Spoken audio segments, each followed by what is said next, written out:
Look at this. Kayak's become a storage unit. That's how long it's been since I've taken this thing out on the water. So today, we're getting it back out there.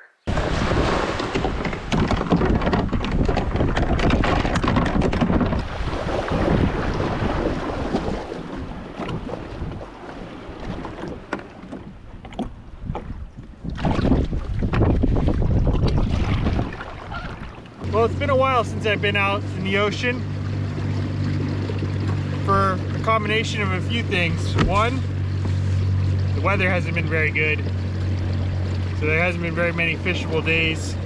Number two, the fishing hasn't been very good. A lot of things are out of season right now, which happens every winter, but I don't know, this winter seems especially bad. So that was another reason for me not coming out.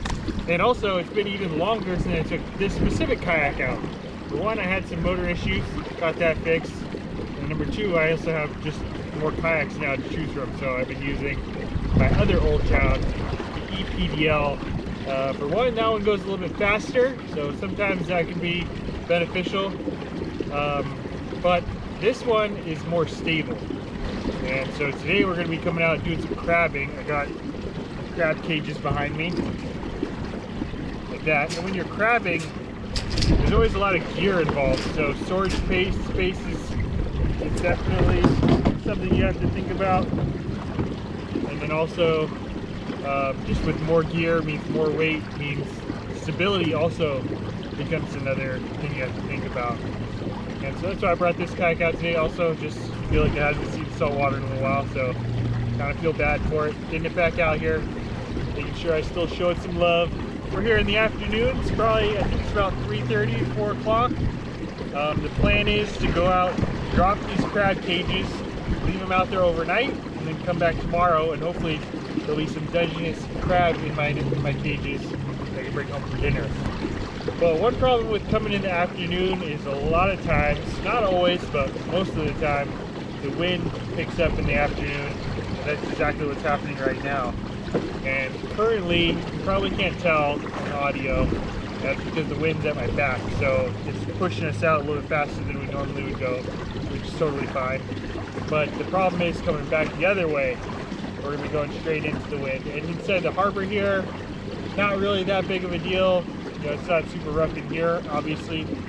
Get around no problem. But once we get outside the harbor, could be another story. So we're gonna have to play it out. Usually I like to get a little bit farther away from the harbor or the jetty when I do my crabbing. I just feel like the farther you get away from all the riffraff in here, the better your chances are catching some keeper crab. But it's gonna kind of depend on how bad the wind is out there. Colorado, I don't think I mentioned, this is the Old Town Autopilot Sportsman. In case you're new to the channel, I've been using this kayak for I think 5 years now, or maybe 4 years, 4 or 5 years, I don't know, a long time. Caught plenty of fish on it. Almost anything you think of in the Bay Area, caught on this kayak. It's been a great kayak, it's still a great kayak. But one of the main differences between this one and my blue one, the newer EPDL, is the speed that I mentioned earlier. And the reason for that is this kayak runs on a 12-volt battery. The blue kayak runs on a 36-volt battery, so a lot more power coming out of that one. But while we talk about batteries, let me tell you a little bit about the battery that I've used to propel my kayak as we speak. Shout out to Goldenmate for sponsoring this video. Check out this battery. This is the 100 amp hour 12-volt Goldenmate battery, perfect for powering this kayak that I'm on today. Once you put the battery in this little case here, this case slides right into the kayak in this little compartment right here that's underneath my seat, which is why you rarely see it in the actual video.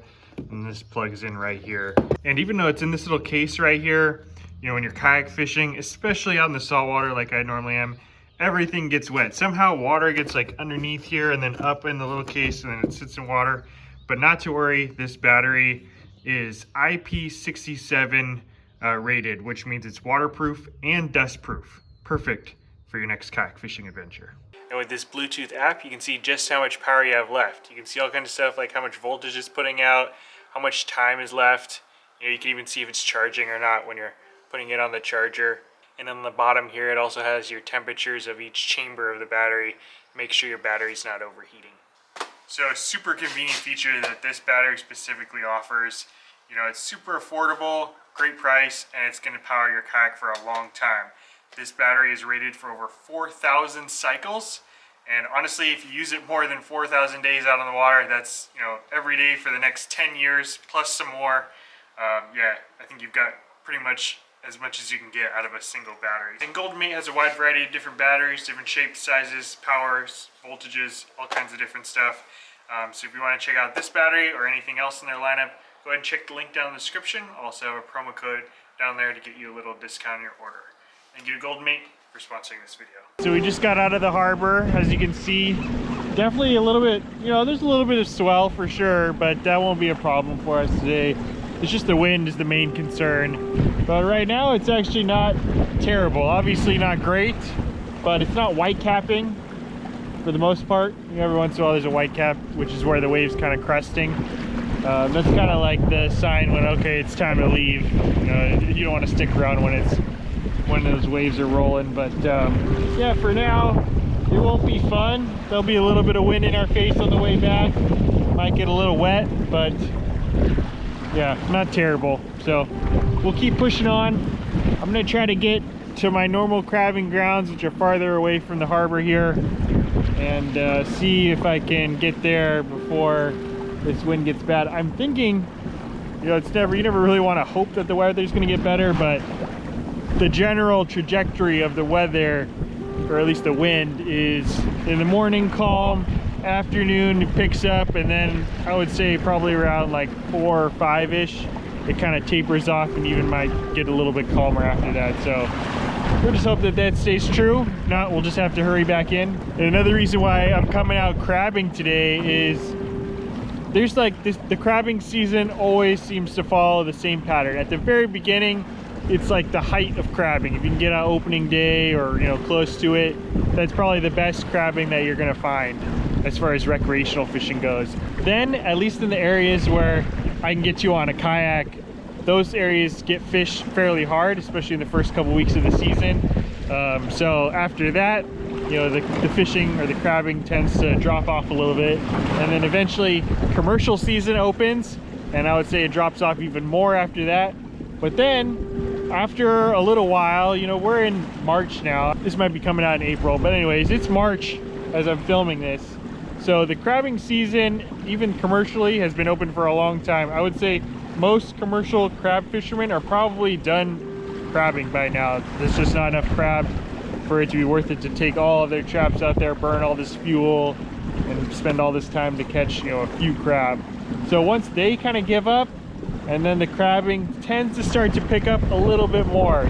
But then once April hits, at least in this area, is when rockfish season generally starts.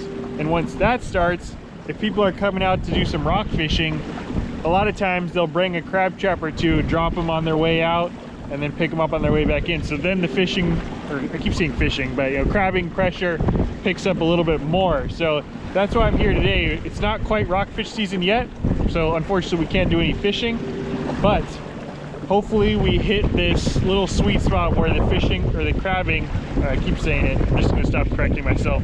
If you hear fishing, just think crabbing. But hopefully we hit this sweet spot where the crabbing is starting to get a little bit better, but not yet pressured by more fishermen. And, you know, I'm not really expecting to get, you know, limits out here. I don't think you could ever really expect to get limits this late in the season. Sometimes you get lucky and get them, but yeah, I'm not expecting to get that today. If I could just get a few to take home for dinner, that'd be nice. You know, with crabbing, it's always so much work. All the bulky gear, the bait, you get all stinky, and just the cleanup. There's a lot more involved in fishing. I always feel like fishing's a little bit more fun. Crabbing's a little bit more work, although I will say there is a lot of fun involved with crabbing as well. But anyway, because of that, the limit is almost more of a goal when it comes to crabbing. So we'll see if that happens on this trip. We always want to be optimistic, but realistically, I think, you know, if I catch 5, I guess I'll put a number on it. 5 would be the goal. 5 keepers. I feel like we're destined to get crapped on with how many seagulls there are right above me. All right, we gotta make our way back to the harbor, and I'll come back tomorrow morning, or maybe afternoon. Yeah, I think I'm coming back tomorrow afternoon. Hopefully it's a little bit calmer than it is now. But either way, we're hoping to see some crabs in those traps when we come back. So I'll see you tomorrow afternoon. And we're back. It's about 1 o'clock now, and I think I dropped them yesterday around 4 or 5-ish. So it's been about 20 hours out there soaking. Hopefully that bait was giving off a nice little scent trail. Those crabs picked it up, crawled in the cages, and then hopefully they're still in the cage, at least the big ones. And I was thinking that today was supposed to be a little bit better weather day, but right now it's looking kind of windy, pretty similar to yesterday. So it might be a little bit of a bumpy ride, at least on the way back in, probably while we're picking them up too. But we're gonna go get some, hopefully get some crab for dinner. So that's the goal. We'll see what happens. Regardless, it's gonna be an adventure. So we'll see you out there. And days like this are why it's so key to have all of your traps marked on GPS, which I have right here. Because with the swell the way it is, you know, you could go fairly close to your buoy and just totally miss it because of the up and down. So yeah, it's good to have that pin pointing down on a GPS of some sort. Because actually, even right now, I'm pretty close to my trap, but I don't see anything.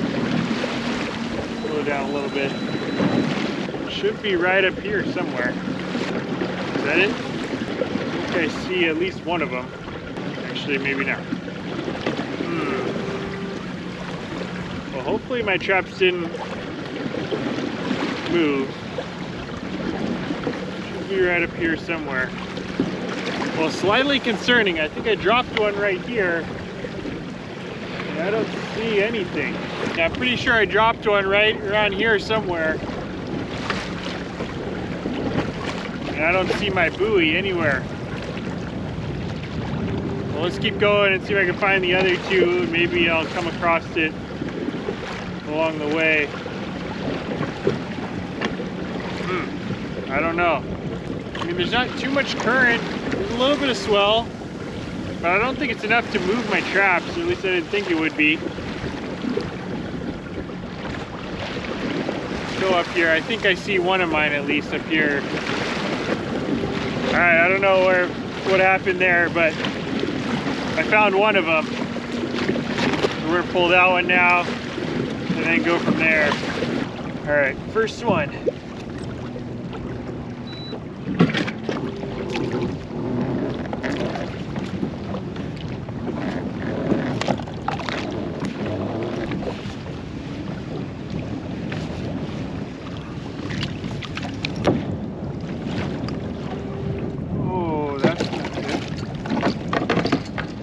Yikes.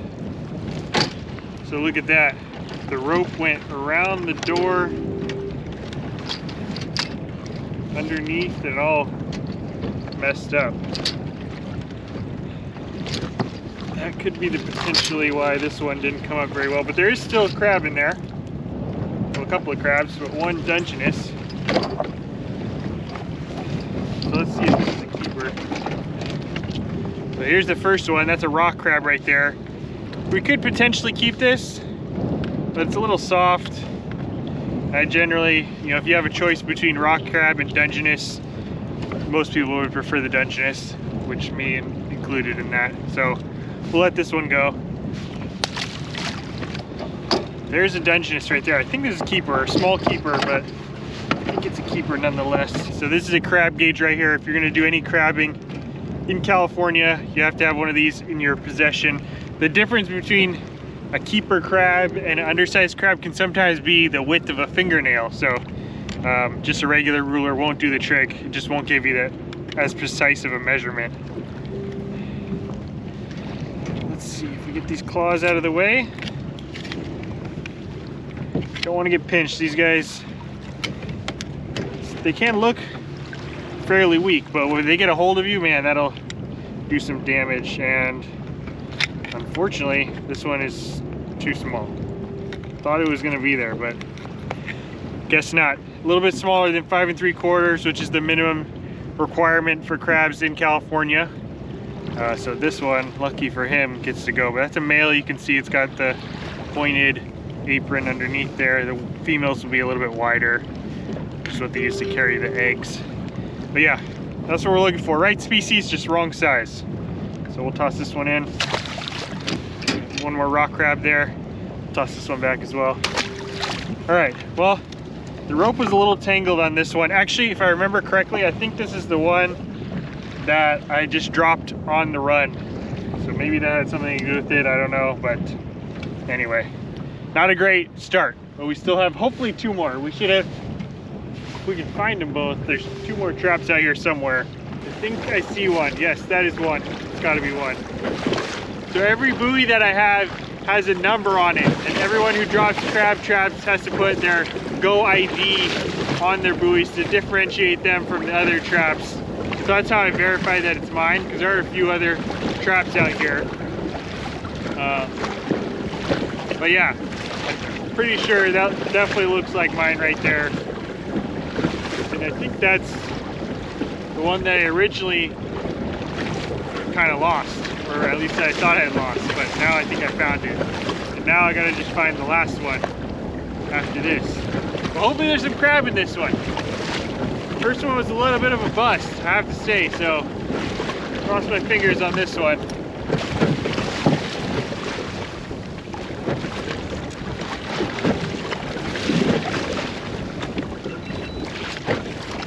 All right. Oh dude, I see my last one. I see it. Gonna try to remember where that is so I don't lose it, but I see the last one up ahead. So at least it, okay, this feels heavier. Might just be me. Maybe I'm just imagining it, but it feels heavier. What I was gonna say is even if I don't catch some crab, at least I know I didn't lose my traps.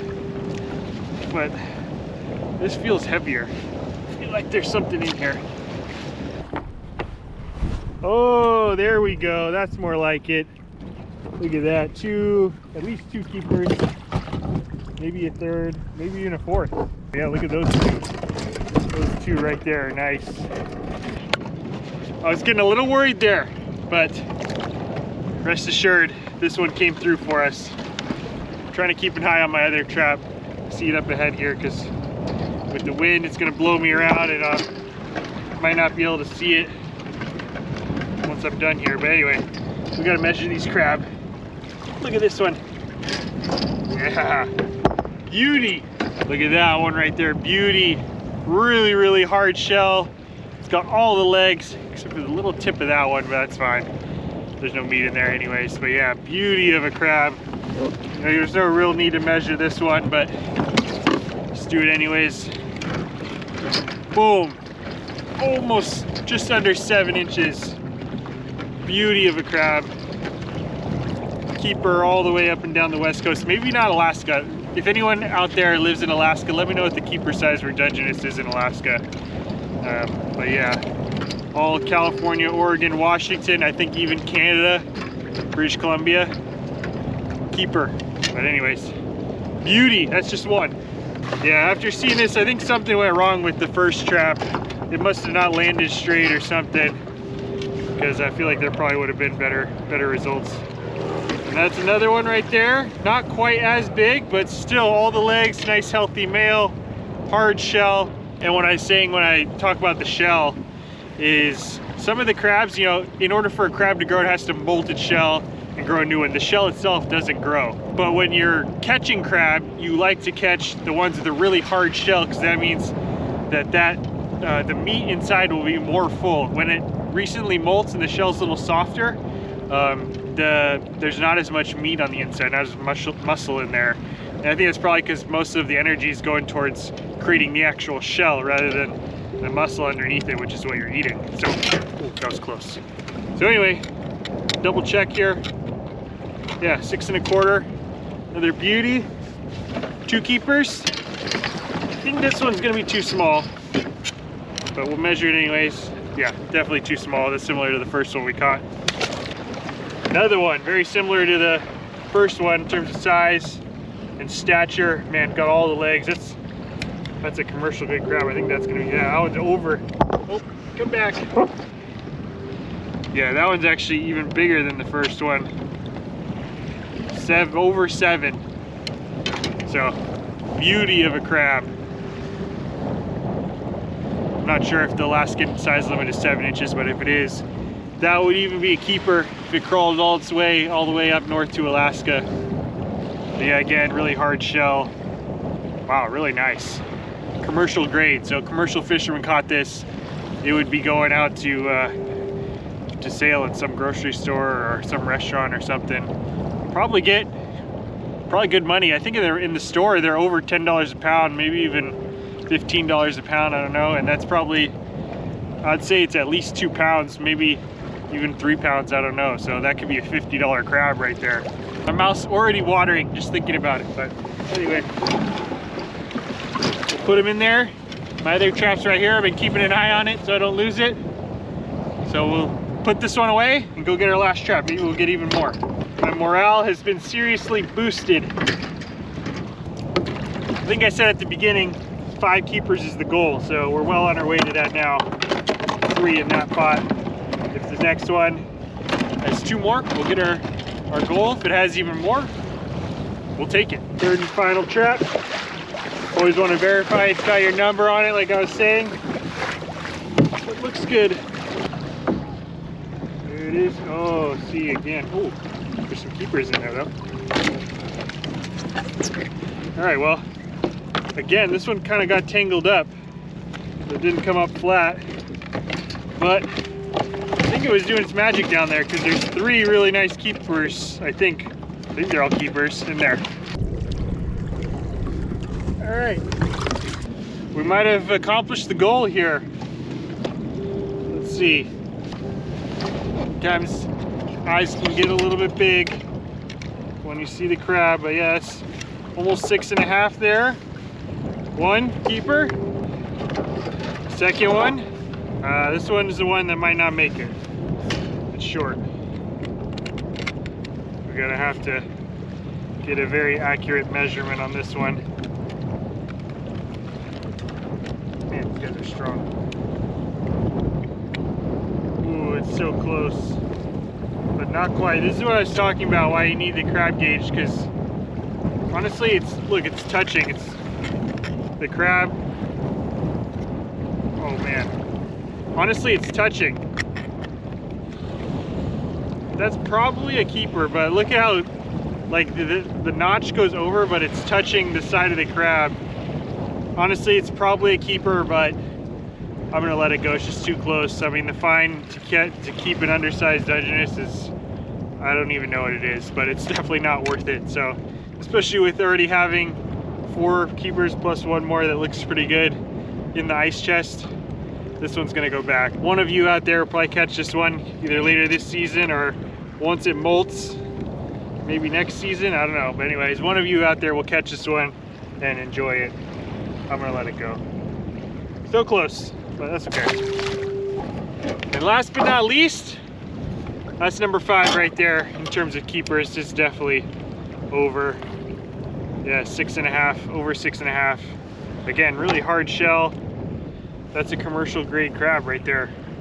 Perfect. All the legs and everything. Nice and heavy. That's what we came here for right there. This and the other 4 that are in there. I think you have 4 here. Yeah.